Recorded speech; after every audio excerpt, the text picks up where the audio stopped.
I never get tired of honey. I've eaten many, many gallons of it. Jonathan Isley has been a beekeeper for more than 21 years. But beekeeping isn't what it once was.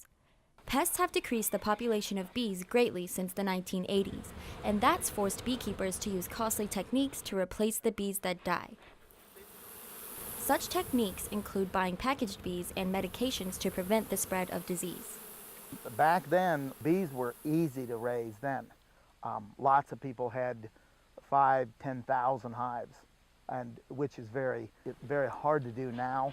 After an 8-year decline in bee populations, the U.S. Department of Agriculture reports that the bee population began to rise again 3 years ago. But when paying for maintenance of this new population, many beekeepers are facing difficulties. What all this adds up to for Isley is an inability to keep up with the costs of commercial beekeeping. You know, having to work 2 or 3 different types of jobs to have the extra money to do something that I would love to do full time is probably the most upsetting to me. I would do bees full time if I could afford to.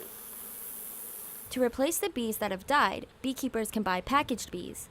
3 pounds of packaged bees are more than $120 per pack, and there's no guarantee of a profit. But you can't always depend on it to be consistent. So if you get 30 pounds one year, you might get 60 the next year, and then the third year you might not get any honey at all. The cost of beekeeping is rising for beekeepers. The cost of honey is rising for consumers. But beekeepers like Isley believe that what they do is vital. The older I get, the more I realize that if the younger generation of people don't take an interest in it, our food will disappear. We would be in big trouble very quickly.